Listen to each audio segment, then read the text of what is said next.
guys, it's Heather from Psychology of Superheroes. It has been forever since I recorded a podcast episode, since I've been talking with you guys, and because life. But today I'm talking about one of my favorite characters. I'm back. I have my Wonder Woman coffee cup, filled with coffee, obviously. And when I say my favorite character, I am talking about Deadpool, Wade Wilson, who was recommended by Tumblr user Faith Trusts Ozdust, which is a really cool URL, by the way. Anyways, so let's get right into Deadpool. So Deadpool's kind of, I feel like he's kind of been on the scene for a while, but he's recently gotten popular, like mainstream popular in my opinion. And one thing has to do with like getting the Deadpool 2016 film.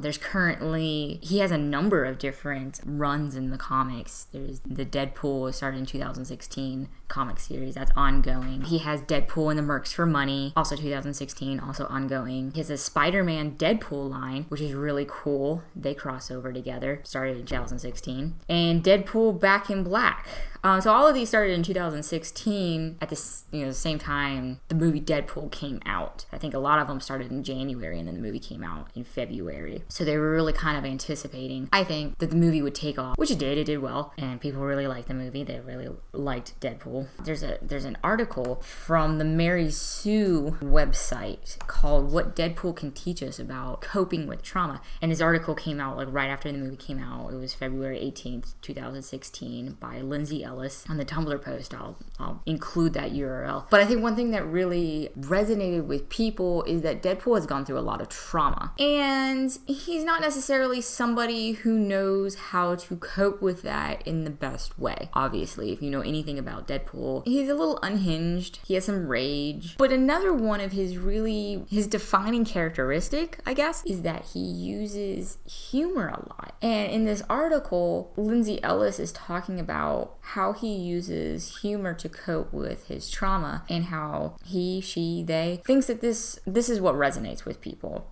She says whether he is legitimately crazy or not, ostensibly he's the only character in the Marvel universe who knows he's a character in a comic book. He copes using humor because that's the only thing keeping him afloat. This, I think, strikes a chord with a lot of people, end quote. Now, I don't typically like using the term crazy. I get, why the author is using it in this context. Whether or not he has some sort of mental disorder, if you will. Regardless of that, he has gone through some traumatic events, a lot of traumatic events, and he uses humor to cope, and I think a lot of people do that too. In the article, they talk about the conversation between Wade Wilson and Vanessa in the movie. Wade starts off talking with Vanessa, rough childhood. He asks her after initial introductions, "Ever had a cigarette put out on your skin?" She coos. Rather than backing down, the author says, Wade takes this as an opportunity and the two engage in a sort of joking trauma off as to who had the worst childhood. And they go on to say a little bit further down in the article, the baggage of trauma is awkward. And it's difficult to let new people in on the experiences that have informed you as a person. How do you introduce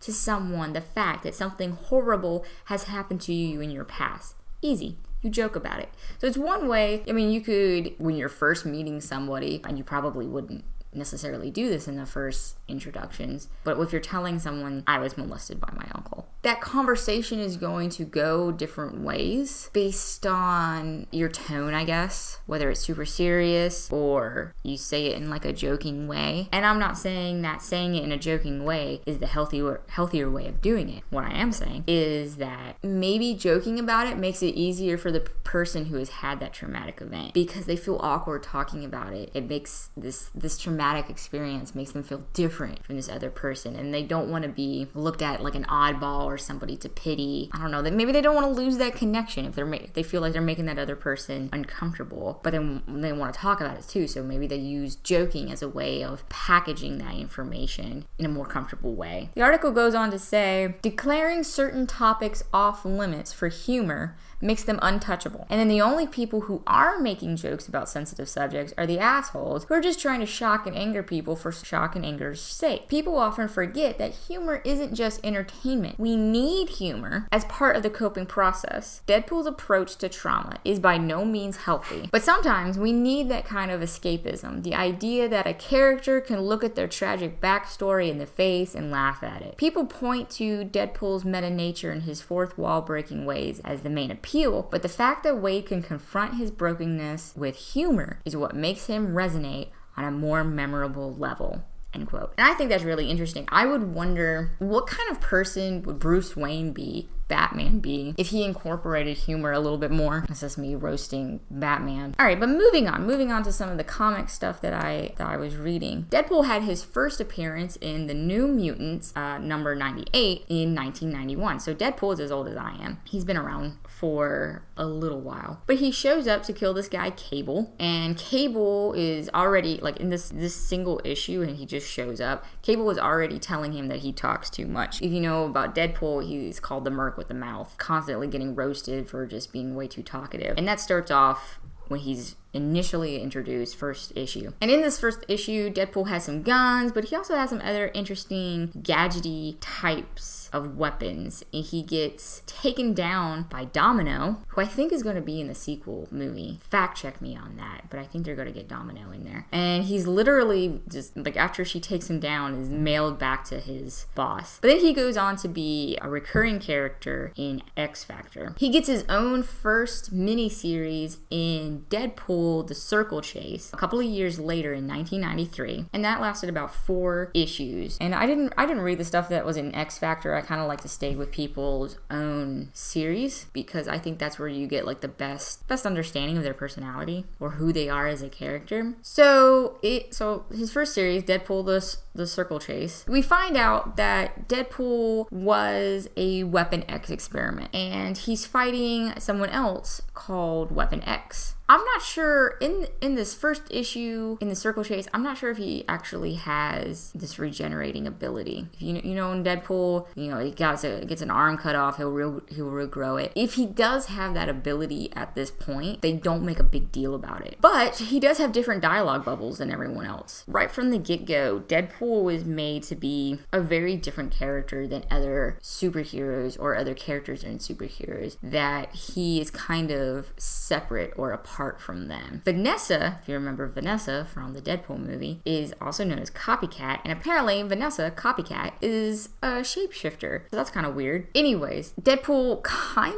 has a sidekick named Weasel, but Deadpool's not about relationships, or he says so. He says friendship. What a completely bogus concept. And remember, this is the early 90s, so he's saying stuff like bogus. But he's kind of, he wants to keep himself distant from other people, keeping himself distant from those relationships. In one issue of the series, he makes kind of a joke. It's kind of an anti-feminist joke. Like he says something like, in commenting about this woman's actions, "Is this what Hillary hath wrought?" So I'm not sure that in this first miniseries, if he's the same feminist that he seems to be in the current movie. So maybe he has some character development over the years, over the decades. He must have the healing factor. The comic just doesn't make a big deal about it. So he has some memories. Deadpool had some memories about, he was with Vanessa, they were together, but he leaves her. Remember, like I said, he wants to put some distance between him and other people. He doesn't want to have those relationships. And he calls her just some fun whenever he comes into town, that she doesn't know the real him. At some point in the series, there's this thing called a synaptic neural scanner, and it's used to look through Deadpool's memories via high levels of static. Let's break down this idea of synaptic neural scanner. Okay, so first of all, scanner I shouldn't have to explain.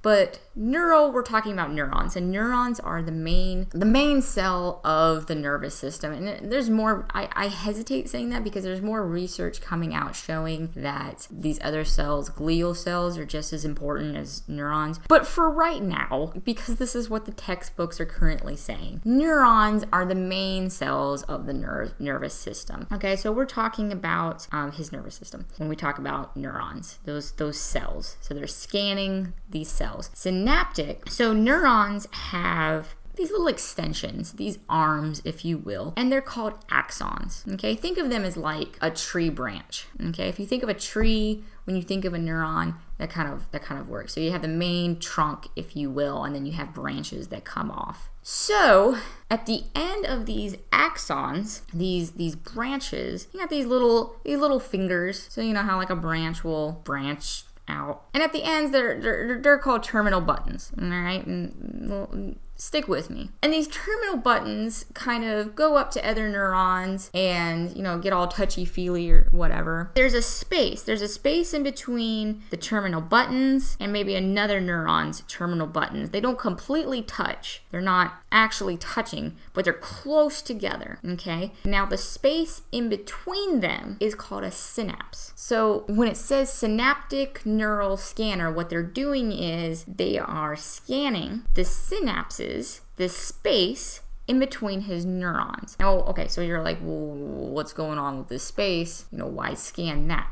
The reason why they scan that is because, and I don't even know if this is something that actually exists. I'm trying to break down some sci-fi here. But the space in between the neurons, the synapse, is where neurotransmitters or all those brain chemicals are being dumped. All right, so one neuron will send a message to another neuron, and that message gets sent across the synapse. So what they're doing is scanning what's going on with these messages. So say if you have a strong emotional response to something, you are going to dump a lot of neurotransmitters, and that actually helps your memory of that event. So if something happens to you and it's not that big of a deal, it's boring, you ate a bologna sandwich for lunch, you don't have any emotional attachment to that situation, you might not remember that years from now because you weren't dumping a whole lot of neurotransmitters when this was happening. But if you think of your first date with your significant other, you had a lot of emotions going on that first time, you might remember those things a little bit more accurately or strongly because you were dumping all of these neurotransmitters in your brain, and that helped your memory. So they're using the synaptic neural scanner to look at Deadpool's memories. Okay, so they're probably trying to pick up some neurotransmitters. When did he dump this, to help him pick up some memories? I really don't think this would actually work, but to try and help sci-fi make sense or comic books make sense, that's how that gets broken down. But he says that he feels violated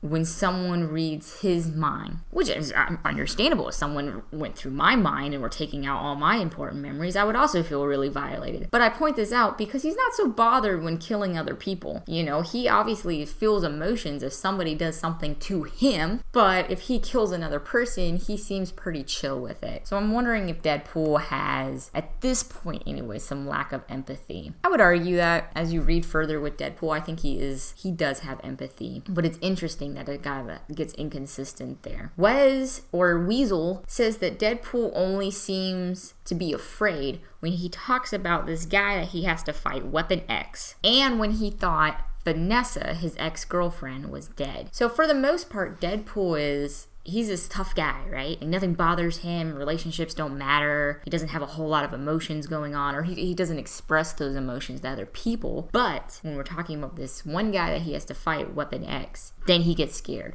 Or if he thinks that someone who is actually important to him, though maybe he doesn't want to let on to that, when he thinks that she is dead, he also gets scared. So he has these emotions. I would never label Deadpool, I think, as someone who lacks empathy, I would never give him the diagnosis of antisocial personality disorder, even though you might be tempted to, because I think Deadpool does feel things like remorse and empathy for other people, and he has relationships with other people. There's something else going on with Deadpool rather than that particular disorder. Weapon X says to Deadpool, "We are what we are, Wade. We both did what we had to do to survive. I just don't choose to hide the pain I went through by acting like a psycho, or by covering myself up head to toe so no one can see all my scars." Now, in a different issue, one coming back, Deadpool gets referred to as an absolute lunatic, and here Weapon X is referring to him as a psycho. So he's already getting this reputation of being mentally unhinged. But he's gone through a lot of trauma. He's been experimented on. His entire body is covered with these scars. So he doesn't even, I think one of the reasons why he doesn't want to have close relationships with people, especially like a romantic relationship, is that eventually he'll have to take off his suit and then they'll see him, and he doesn't want to show those scars. He thinks of himself kind of as deformed in a way, and he doesn't want to share that with people. At one point, Deadpool expresses shock and horror at seeing a man he thought that he killed 10 years ago, this guy named Slayback. He starts panicking, and he has this conversation with Slayback. Deadpool says, "Maybe I'm a bad seed, but I got reasons for being the way I am. And yeah, I kill, but that's to cut a paycheck. You do it because you like to. I could have been different, would have been different if I had what you had." You can contact me and find some other articles, podcasts, and videos on psychologyofsuperheroes.tumblr.com. Please send me your thoughts. I love it when you guys contact me. You can subscribe to this podcast on iTunes. You can also contact me on Twitter at PsychSuperheroes. And please check out my Patreon page at www.patreon.com/psychologyofsuperheroes. And I'll see you guys next time.